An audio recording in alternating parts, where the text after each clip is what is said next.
For those of you following along in this musicality series, you know that phrasing is a fundamental concept of musicality. Should you be using dancers count or musicians count, or what in the world should you be counting while you're working your phrasing? And we're going to discuss that in this edition of Musicality Moments.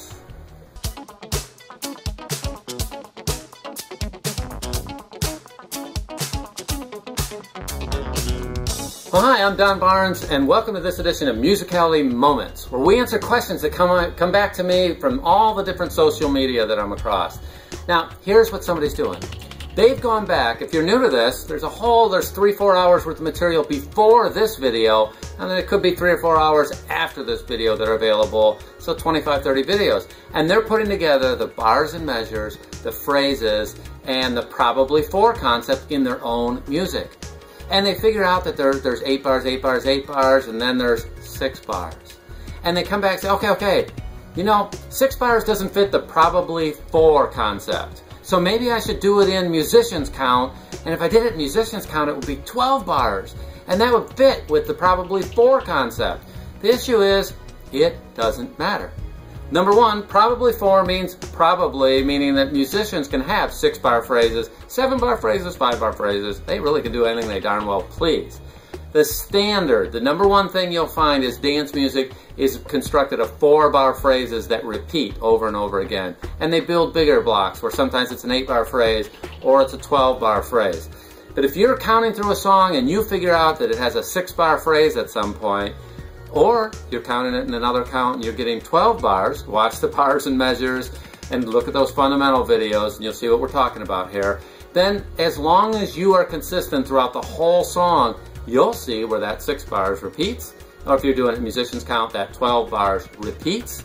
And you can see that the superstructure of the song is 8-8-8-6 or 8-8-8-12, but it's repeating itself because rule number one that we've been talking about across this series is that music has structure. If you count it different than me, that would be the same as you and I saying the same thing in 2 different languages. Maybe you say it in French and I say it in English. As long as it's translated to be the same exact idea, it's all good.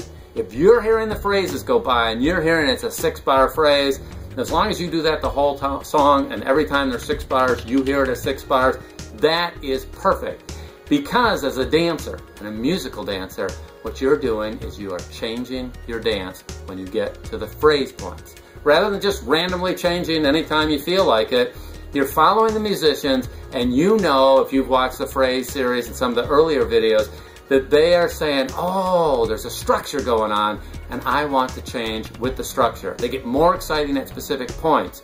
You can watch that structure unfold and it repeats. So your 6 bars, if that's what you got at one point in the song, is going to repeat later in the song. If you count it as 12 bars early in the song, you're going to find it repeats later in the song, and it is also 12 bars. So as long as you're getting 12 bars, or 6 bars, whatever count works, and whatever you're using, that's great. That's exactly what we want. We want to hear those phrases, and then the super fantastic thing is later, that makes it really easy to work the finding one concept when that phrasing is working. No matter what count you're doing, when you understand how the phrases come together, you'll be amazed at what you start hearing in the music, and it will change the way you think about your dancing in terms of where you transition between one feel and the others, because the musicians are not doing it at random points, and if we're reflecting the music, it means we are not changing at random points either.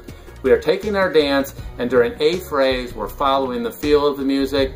They change the feel at phrase points. We change the feel of our dance at phrase points as well. This will become clearer over time.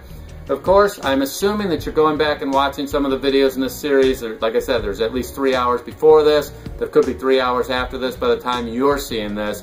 So I hope that answers your question. If not, if something was not clear, understand there's probably 40,000 people just like you who don't understand something that I went over. So be sure to ask a question, let me know, give me some feedback. You can find me on Twitter, you can find me on Facebook, I'm on Google+, I'm kind of all over the place. You can add notes here on YouTube. And of course, you know, subscribing is a great thing. You'll get all the updates. If this sort of thing is good for you, if you're a dancer, be sure to subscribe. And be sure to share this out with your friends on Facebook and all the other media that we're on. So I appreciate your time. I look forward to visiting with you on the next edition of Musicality Moments.